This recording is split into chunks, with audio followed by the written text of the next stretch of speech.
Hi guys, welcome to VenterAdventurers. Today we're going to test 3 well-known brands, waterproofs. You're going to see me put them on, get hose pipe down, see which one's the best, and I'll go through a bit of details whilst I'm doing that. Hi guys, first one is the Downpour Alpine Jacket from Rab. It uses a Pertex shield. Personally, in my opinion, it's not as good as Gore-Tex, but we're going to give it a test, see what results it's got.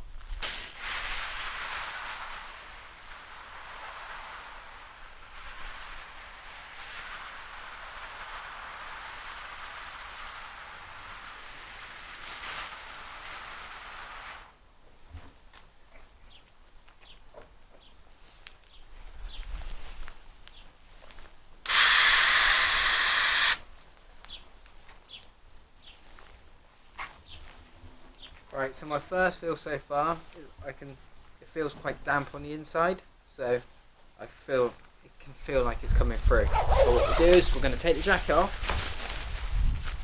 Good test to see if it's seeped through your jacket is if your arms are damp. So I can feel on my arms a bit of like a humid, like clammy feeling. That means it's slightly seeping through, and that because it depends on what waterproofing. There's a shield to it. So, and each jacket has a hydrostatic head. So I haven't got the exact numbers. If anyone wants the exact numbers, I can look them up online and put them down below. But I would believe this has got a high hydrostatic head because I can feel a bit damp.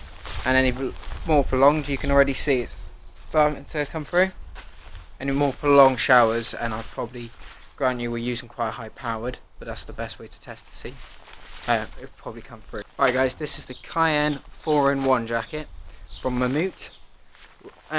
Usually this would come in with an inner, but for the sakes of this test I have removed the inner because we are just tasting the waterproofing. The waterproofing is a Mammoth own. Just bear with me, I'll show you it so you know the brand, you know what you're looking at. The waterproofing it is a Mammut Dry Tech.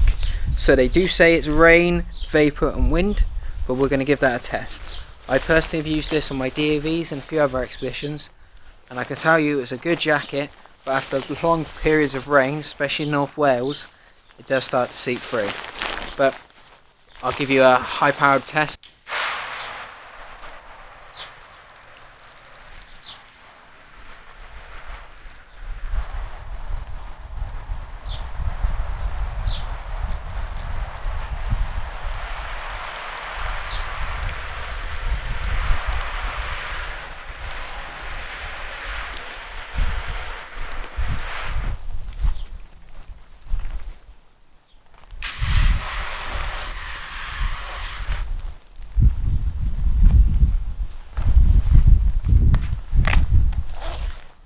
Okay, so at the moment it's not feeling like any water's come through.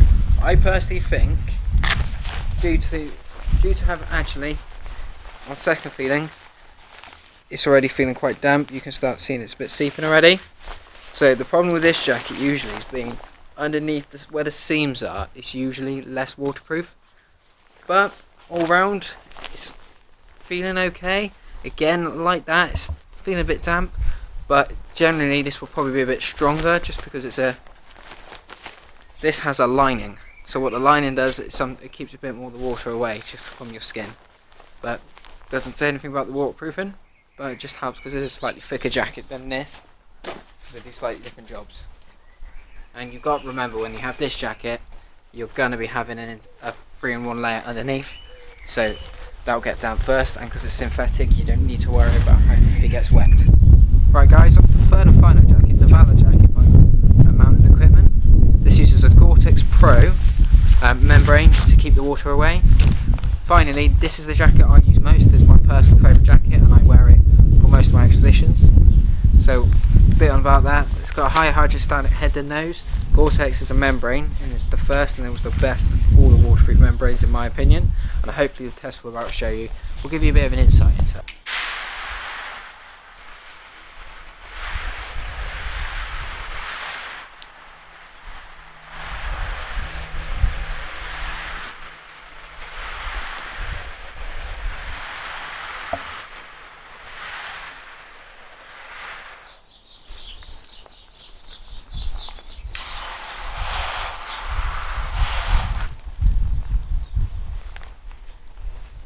Right, so after doing that, we'll take the jacket off, give it a look again.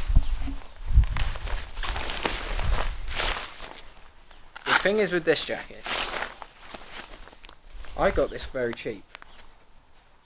Not because of anything wrong, if you can feel. Unlike the other ones, I'm feeling no damp feeling at all. So it's passed the test on them. The key thing with Gore-Tex is they do their zips. They minimise as amount of zips as they can, especially on Mammut, because all jackets with Gore-Tex product in have to be approved by Gore-Tex. So what they usually ask for is minimisation of zips and zips and stitching. And what they want on the stitching, they usually have to be to a certain standard. So if you look on this jacket compared to say this one, the stitching's very less pronounced. That gives it a bit more protection against water.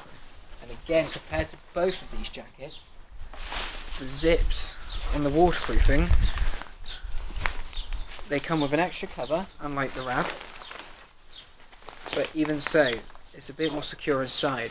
So usually you have a whole length of Gore-Tex protecting it. Right, so first one we're going to look at is the Rab jacket, the Rab Downport Alpine jacket. This is used as a Pertex shield, as you saw in the video. Again, it wasn't as reliable as the others when it came to keeping the water away, but that comes down to it's 3 pros and 3 cons. The pros, it's lightweight compared to a lot of jackets on the market. For someone who's trying to get into the outdoors or mountaineering, it's pretty cheap at £130. Pro 2, it uses Pertex. Pertex, behind Gore-Tex, is one of the better ones to use for your waterproofing. Mainly used by Rab. Rab's one of the larger users of Pertex. Them and Montaigne, which is a different brand, but usually very reliable. And free, and its best facility, I believe personally, is its packability and how small it is. Very lightweight, and it saves you compared to something like this. Amount of equipment. Packing this down in a bag compared to packing this down, it's quite handy. Okay. Right, 3 cons. This jacket's very lightweight, so walking through any bramble thickets or walking through it in most bushes, it might catch and get teared. Because it's very not as durable as much as some of them, you can feel that. Secondly, as you saw in the tests, it performed the worst out of the 3, and that's obviously because it's lightweight.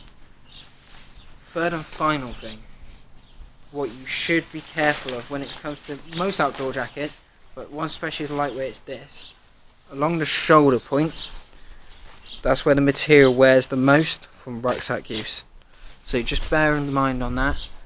If you're getting any seeping, your likelihood is to get it there. Right, onto the second jacket. This is the Mammut Cayenne 3-in-1 jacket. It's called a 3-in-1 because obviously it has an inner, which is a synthetic inner. But for the purposes of the test and explaining waterproofs, I haven't brought that out. Bit onto the jacket. I spent £160 on this in the summer of 2017. What that means by that is the outdoor industry is fast paced, so within 3 years a lot of stuff will change. The core functions and basics of the jacket won't, but there'll be updates to like materials, the synthetic liner, and usually a bit of the waterproofing. They'll still use Drytech, but there might be an updated version of Drytech. Right, 3 pros and 3 cons, as we all know. They gotta have them. Pros.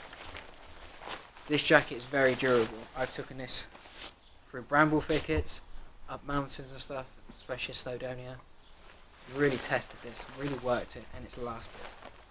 Second one, especially when you have a liner, I find this is quite a unique feature, which is good. You get it a lot on the mountain equipment jackets, is if you get a bit hot, you've done your layering right.